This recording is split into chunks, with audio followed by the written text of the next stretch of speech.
Assalamu alaikum first year. How are you? I hope you all are fine at home. Today I am going to discuss the biological method. ठीक है, last lecture के अंदर हम लोगों ने biological organisation को complete कर लिया था. ठीक है, उसके बाद हम लोगों ने फाइलेटिक लिनेज पढ़ा तो वो तब तक कंप्लीट हो गया. ठीक है, आज हम लोगों ने एक नया टॉपिक स्टार्ट करना है जिसको हम लोगों ने कहा biological method. And you have studied about biological method in your 9th class. ठीक है, चैप्टर नंबर 2 में आप लोगों ने इसके बारे में डिटेल से पढ़ा था. ठीक है, तो आज आप समझ लें कि इसकी एक दफ़ा से रिवीजन हो रही है. ठीक है, आप लोगों को थोड़ा बहुत तो आइडिया होगा कि व्हाट इज़ बायोलॉजिकल मेथड. ठीक है, तो let's see what is biological method in this class. Okay, first of all, what is biological method? The method by which biological problems are solved is called biological method. वो method जिसके ज़रिए से हम biological problems को solve करते हैं वो क्या कहलाता है? वो होता है बायोलॉजिकल मेथड. अब first of all you have to know कि बायोलॉजिकल मेथड क्या है और बायोलॉजिकल प्रॉब्लम्स एक्चुअली क्या हो सकती हैं.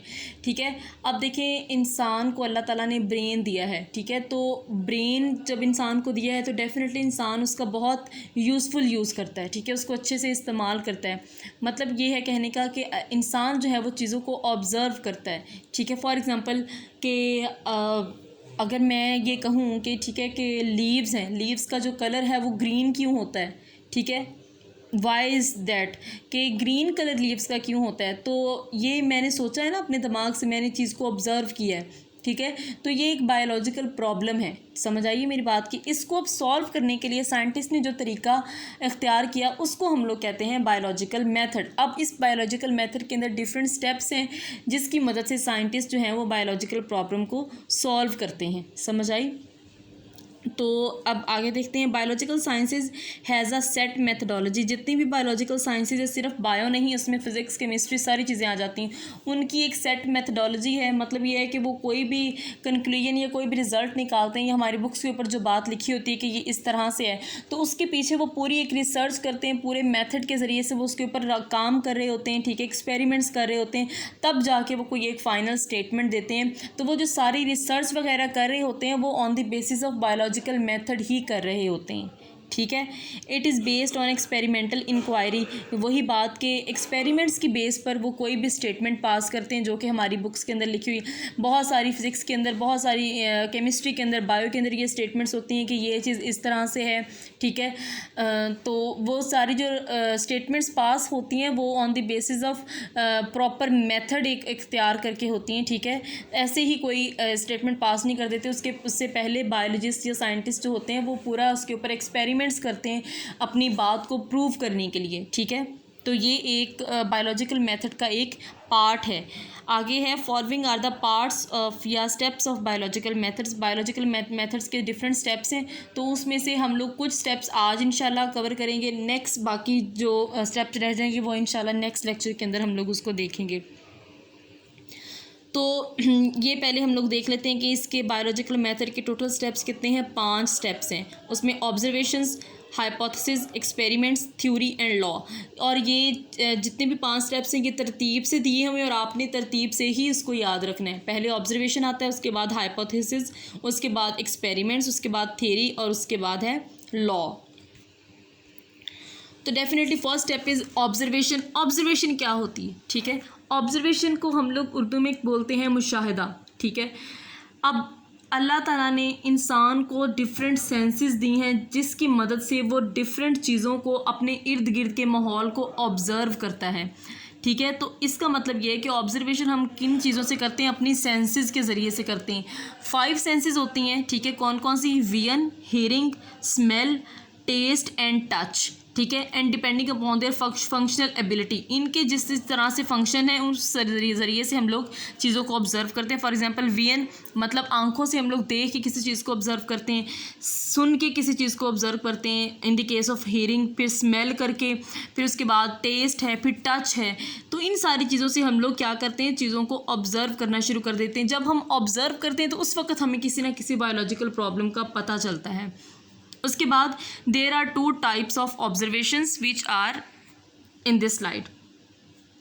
क्या है 2 टाइप्स ऑफ ऑब्जर्वेशन? एक है क्वांटिटेटिव ऑब्जर्वेशंस, दूसरी है क्वालिटेटिव ऑब्जर्वेशंस. ठीक है, अब क्वांटिटेटिव ऑब्जर्वेशंस जो होती हैं उसके अंदर हम लोग जो चीज़ें होती हैं, ऑब्जर्वेशंस होती हैं, उनको in the terms of numbers हम लोग रिकॉर्ड कर सकते हैं, ठीक है। डेफिनेटली जो क्वांटिटेटिव ऑब्जर्वेशंस होती हैं वो क्वालिटेटिव ऑब्जर्वेशन से ज़्यादा एक्यूरेट होती हैं, क्योंकि हम लोग क्वालिटेटिव ऑब्जर्वेशंस को रिकॉर्ड नहीं कर सकते in the terms of numbers, ठीक है। डाटा नहीं उसका ले सकते, वो मेजरेबल नहीं होती, लेकिन क्वांटिटेटिव ऑब्जर्वेशंस मेजरेबल होती हैं। समझ आई मेरी बात की।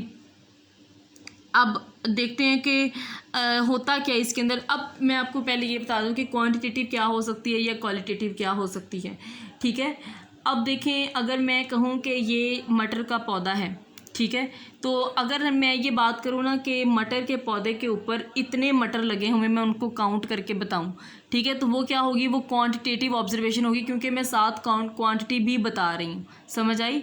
और अगर मैं क्वालिटी की बात करूँ तो मैं ये कहूँगी कि ये जो मटर का पौधा है इसकी ग्रोथ अच्छी हुई है या बुरी हुई है, ठीक है। तो ये मैंने क्वालिटी बता दी ना, अच्छी या बुरी, ठीक है। लेकिन जब मैं बताऊंगी कि इसने इतने इसके ऊपर मटर लगे हुए हैं, तो इट्स मीन कि मैं क्वांटिटी बता रही हूँ। समझ आई। ये होती है क्वालिटेटिव ऑब्जर्वेशन या फिर क्वांटिटेटिव ऑब्जर्वेशन। अब नेक्स्ट स्टेप है हाइपोथेसिस। अब हाइपोथेसिस किस तरह से बनता है, जब कोई भी ऑब्जर्वर आप भी हो सकती हैं, ऑब्जर्वर मैं भी हो सकती हूँ, ठीक है।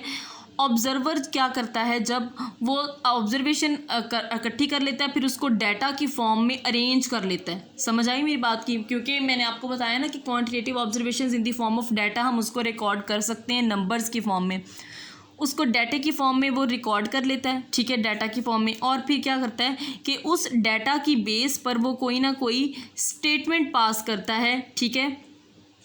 अब वो स्टेटमेंट अपने एक्सपीरियंस की बेस पर भी पास करता है, डाटा की बेस पर भी, और background knowledge of the event. अच्छा, बैकग्राउंड नॉलेज किसी भी ऑब्जर्वर के लिए बहुत इंपॉर्टेंट है अगर उसने कोई बायोलॉजिकल प्रॉब्लम को सॉल्व करना है, ठीक है। अब देखें, अगर हमें किसी बायोलॉजिकल प्रॉब्लम का पता है, हमने अगर ये पता करना है कि पत्तों का कलर सब्ज़ क्यों होता है, ग्रीन क्यों होता है, तो सबसे पहले हम उसके ऊपर बहुत सारे और लोगों ने भी तो रिसर्च की होगी ना, तो सबसे पहले हमने वो नॉलेज उसको स्टडी करना है, जो बैकग्राउंड है सारा उसको स्टडी करना है कि पहले इसके ऊपर कितनी रिसर्च हुई है, कौन किस ने रिसर्च की और उसके क्या क्या रिजल्ट्स निकले, ठीक है, ताकि हमें आइडिया हो जाए। उसके बाद फिर अपनी रिसर्च कंटिन्यू करते हैं, ठीक है। तो बैकग्राउंड नॉलेज की बेस पर और डाटा की बेस पर जब ऑब्जर्वर अपने डाटा को ऑर्गेनाइज करता है और एक स्टेटमेंट पास करता है, उसको हम लोग बोलते हैं हाइपोथेसिस। तो हाइपोथेसिस क्या हो गया, it is a tentative explanation of hypothesis, sorry observations, ठीक है। Hypothesis can be devised in various ways. अब हाइपोथेसिस को बनाने के लिए हम मुख्तलिफ तरीके अपना सकते हैं, जिसमें जो बहुत ज़्यादा इंपॉर्टेंट मेथड्स हैं, ठीक है, हाइपोथेसिस को फॉर्मुलेट करने के, वो हैं deductive reasoning and inductive reasoning. Let's see what are these inductive reasoning and deductive reasoning. First of all, deductive reasoning.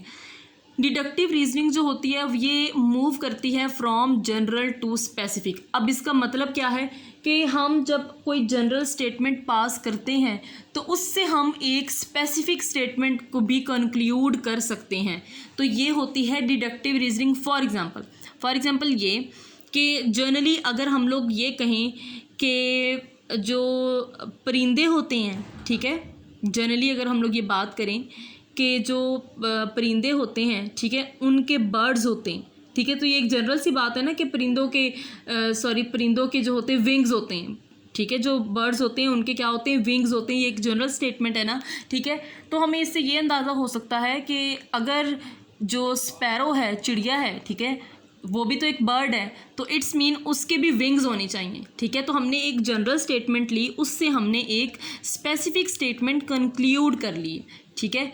Inductive reasoning इसका अपोजिट है, it moves from specific to general. अब इसने specific से एक जनरल स्टेटमेंट बनानी है, ठीक है। फॉर एग्जांपल अगर स्पैरो, ठीक है, स्पैरो के अगर विंग्स हैं, ठीक है, तो स्पैरो बर्ड है, तो इट्स मीन सारे बर्ड्स के विंग्स होने चाहिए। हमने एक स्पेसिफिक चीज़ ली, स्पैरो की बात की, तो उससे हमने एक जनरल स्टेटमेंट एक कंक्लूड कर ली कि स्पैरो के अगर विंग्स हैं और स्पैरो बर्ड है, तो इट्स मीन कि सारे बर्ड्स के विंग्स होने चाहिए।